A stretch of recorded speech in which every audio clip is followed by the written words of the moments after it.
자기야, 나 살찐 거 같지? 좀 많이 찐 것 같은데? 운동 안 하고 살 뺄 수 있는 방법 없을까? 있어. 야, 꽃. Hey, what's up guys? 안녕하세요, 피플 윤석입니다. 자, 이번 시간에는 구독자분들이 많은 질문을 주셨던 내용들을 답해보는 시간을 준비했습니다. 자, 첫 번째로 먹은 음식을 운동으로 태우려면 얼마만큼 운동해야 되는지에 대해서 제가 좀 정확하게 알려드릴게요. 지금 저희가 자전거를 타고 있는데 자전거로 500칼로리를 태우는데 필요한 시간은 속도, 체중 등에 따라 조금 다르지만 60kg의 여성을 기준으로 한번 해볼게요. 저 60kg예요.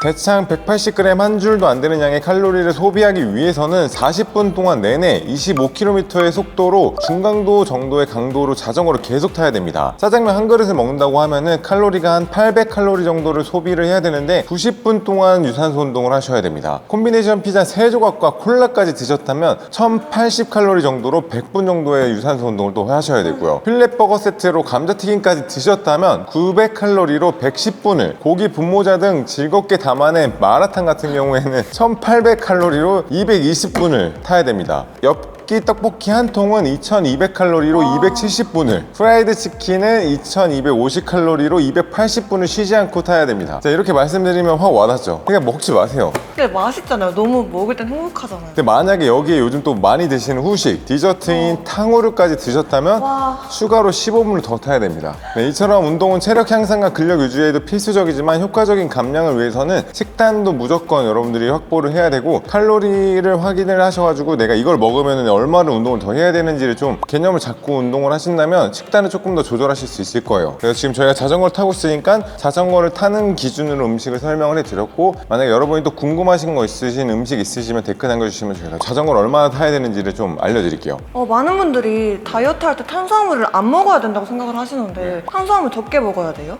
이것도 되게 많이 물어보시는데 제가 영상에 진짜 많이 다뤘지만 탄수화물을 먹어야 지방이 탑니다. 제가 좀 답변을 드리자면 탄수화물을 왜 먹어야 되냐면 모든 인체 에너지의 베이스는 탄수화물이에요. 만약에 우리가 이렇게 유산소 운동을 타잖아요. 전날에 탄수화물을 아예 안 먹었어. 유산소를 타죠? 그러면 지방이 타. 지방이 타는데 근육도 같이 탑니다. 결국엔 근손실이 오게 되는 거고 피부가 늘어지고 나중에 탄수화물 저장할 수 있는 공간이 줄어드니까 먹으면 요요가 더 빨리 오는 거예요. 차라리 제가 추천드리는 거는 탄수화물 어느 정도 먹고 그 에너지를 가지고 강도 높은 근육 운동을 하면은 오히려 지방 대사가 더 높아지니까 그거를 그 연료로 써라. 그럼 단백질을 얼마나 먹어야 근육이 생겨요? 단백질 양 같은 경우에는 사람마다 다 달라요. 흡수율을 다르고 언제 먹느냐에 따라도 다르고 뭐랑 같이 먹느냐에 따라도 달라요. 그러니까 뭐 예를 들어서 단백질 50g 있다. 저희가 뭐 아침에 공복에 먹는 거랑 밤 늦게 먹는 거랑 이때 흡수율도 다르고, 단백질을 단일로 먹는 거랑 탄수화물이랑 같이 먹는 거랑도 좀 다릅니다. 그래서 이게 본인의 식습관에 맞춰서 좀 드시는 게 좋고, 단백질 안에는 질소라는 게 있어가지고 그게 약간 독성으로 인식해서 무조건 배출해야 되거든요. 간이랑 콩팥이 과하게 이래요. 그래서 단백질을 너무 많이 먹는 것보다는 흡수율을 최대로 높일 수 있는 타이밍에 맞춰서 더 드시는 걸 추천해드려요. 뭐 예를 들어서 단일로 먹는 것보다 탄수화물이랑 같이 먹어서 흡수율을 높이는 방법을 쓴다거나, 운동 직후에 먹는 것보다 이렇게 운동 웨이트하고 한 30-40분 호르몬 수치를 낮춘 다음에 그 다음에 단백질을 먹는다거나, 약간 이런 식으로 좀 흡수율을 높이는 방법으로 단백질 섭취하는 걸 더 추천드리지 단백질 양을 많이 먹는 걸 추천드리지 않습니다. 과하게 먹으면 통풍 걸려요. 진짜 생각보다 많이 걸리고 요즘 너무 많이 챙겨 먹어. 단백질 맞아요. 단백질도 많이 먹으면 지방으로 변환돼서 축적이 됩니다. 채소 먹으면 살 빠져요? 아니, 되게 많이 물어보는데 채소도 많이 먹으면은 살이 빠져요. 근데 살이 빠지는 게 그게 마법처럼 빠지는 게 아니라, 채소라는 거 식이섬유 자체가 인간이 이걸 소화 흡수를 못해요. 코끼리는 채소 먹는데 뚱뚱하다 약간 이런 말 많잖아요. 근데 그 코끼리는 그거를 흡수하고 에너지 대사를 쓸 수 있기 때문이고, 인체는 그거를 소화 흡수를 못하기 때문에 그거를 만약에 먹게 되면 그 채소가 이렇게 그대로 이렇게 배출되는 거거든요. 근데 그게 이제 채소가 사이즈가 크잖아요, 식이섬유니까. 그리고 여기 위에 이렇게 머물게 되면은 우리가 위에서 포만감을 느끼는 호르몬 렙틴이 나오거든요. 그러면 우리가 배부름을 느껴요. 그래서 조금 더 먹는 양을 줄일 수 있고, 뭐 예를 들어서 엽떡을 먹었어. 엽떡 응가가 있어. 채소를 먹었어. 그러면 식이섬유 응가가 이렇게 뒤집어서 싸는 거야. 그럼 같이 나와요. 그 장에서 장벽에서 이렇게 에너지를 빨아들인단 말이에요. 근데 채소벽이 있으니까 좀 덜 빨아들여. 그래서 흡수율이 좀 떨어져서 그 응가로 나오는 거예요. 그래서 채소를 많이 먹게 되면은 흡수율이 조금 떨어질 수 있으니까 다이어트 하는데 분명히 도움이 된다. 그럼 다이어트 할 때 몇 분할 운동으로 하는 게 좋아요? 분할 같은 경우에는 나의 약점에 맞춰서 분할하는 게 좋은데, 사실 저는 6분할이에요. 6분할. 6분할 해서 거의 없거든요. 근데 저는 그게 맞아가지고 하는 거고, 사람마다 달라요. 그래서 내가 만약에 주 2, 3회 간다 그러면 3분할이 제일 적당하고, 내가 뭐 엉덩이가 약하다 그러면 엉덩이 분할을 조금 넣어서 하는 것도 좋고, 뭐 등이 약하다 그러면 등을 조금 더 초점을 맞추는 게 좋아요. 일단 큰 근육 베이스로 좀 짜는 게 좋다. 그래서 뭐 하체, 가슴, 어깨, 등 이렇게 크게는 기본적으로는 3분할을 많이 하는 편입니다. 유산소 운동, 이런 유산소 운동은 언제 하는 게 좋아요? 공복에 하거나 저녁에 하거나. 유산소 운동도 또 목적에 따라 다른데 말한 것처럼 공복에 많이 하는 이유가 그 인체 내 혈당이 떨어져 있으면 그거를 절약하려고 지방 대사를 높여요. 그래가지고 아침에 눈 뜨자마자 공복 운동을 하면은 지방 대사가 많이 빠지니까 공복 유산소 운동도 좋고 그리고 또 근육 운동을 하게 되면은 탄수화물 에너지원을 쓰기 때문에 혈당이 되게 많이 떨어져요. 그 상태도 아침에 공복 상태랑 비슷해져요. 그래서 그때 유산소를 타면은 그때도 지방이 많이 빠지니까 뭐 공복 유산소 운동을 하거나 아니면 근육 운동 후에 유산소 운동을 하는 게 저는 다이어트 목적으로는 좋은 것 같습니다. 공복 운동 하는 게 제일 살 잘 빠지긴 하죠.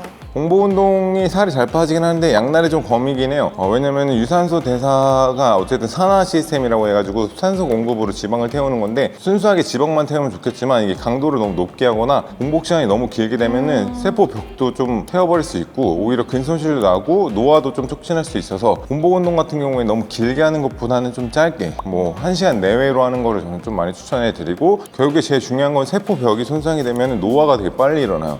활성산소. 좀 장기적으로 보고 좀 운동하시면 될 것 같습니다. 평소에 궁금해하셨던 질문들을 좀 취합해가지고 답변해봤는데 또 궁금하신 거 있으면 댓글로 남겨주시고 지금 저희가 타고 있는 자전거가 되게 좋은 게 뭐냐면 이렇게 앉아서도 뭔가 얘기를 할 수 있고 공부도 할 수 있고 뭐 일도 할 수 있어요. 그리고 지금 자전거를 계속 움직이는데 지금 숨이 이렇게 차잖아요. 그러니까 그만큼 이 운동 효율이 꽤 높고 이거 진짜 좋아요. 맞아, 진짜 좋아했어요. 가져가고 싶어요, 진짜.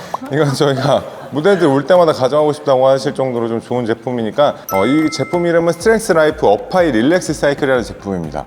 이게 국제 전자제품 박람회에서 CES 2018년 혁신상을 받은 세련된 디자인이라고 합니다. 그리고 뭐 학업, 재택근무, 넷플릭스 등 병행할 수 있게 테이블이 있는 사이클인데 이런 거 많이 없잖아요. 맞아요. 좋은 밥 거. 먹으면서 사이클 타세요. 원래 먹방할 때 우리 쓰거든요. 그리고 좋은 게 소음이 안 나. 지금 회전하고 있는데 그러네. 소리가 안 나잖아. 아파트에서 타도 괜찮아요. 맞아. 그리고 8단계 강도 조절도 가능하고 음료 수납 공간도 있어가지고 이거 좀 좋은 것 같고 그리고 인체 공학적 와이드 시트로 꼬리표 통증을 최소화했다고 해요. 그리고 무게 감응형 특수 설계 바퀴로 운동할 때는 안 움직이고 이동할 때만 움직이는데 이거 되게 신기하더라. 진짜 이렇게 하면 안 움직이잖아. 우와, 진짜 그치? 그러네? 근데 신기하더라. 이게 이동할 때도 움직여요? 난 되게 잘 미끄러져. 뭐 버튼 잠그고 열고 그런 거 없어. 신기하다. 그치? 우와. 근데 밀면 움직여. 우와, 그치? 진짜 엄청 신기해. 이거 진짜 신기하더라고. 나도 이건 진짜 우와. 제일 신기했어. 오. 그리고 이게 또 좋은 게 앞뒤로도 이렇게 움직일 수 있고 그리고 여기 팔꿈치 아프지 말라고 이거 쿠션도 달려 있어요. 그리고 이거 위아래로 조정도 할 수 있어. 네, 그래서 저희가 직접 써보고 좋아가지고 좀 추천드린 제품이니까 여러분들도 집에서 만약에 이런 거 필요하시다면 한번 고정댓글 참고하셔서 구매해 보시면 좋을 것 같습니다. 네, 이번 시간에 저희가 준비한 영상은 여기까지고요. 영상을 보시고 도움이 되신 분들은 좋아요와 구독? 부탁드리겠습니다. Thank you guys.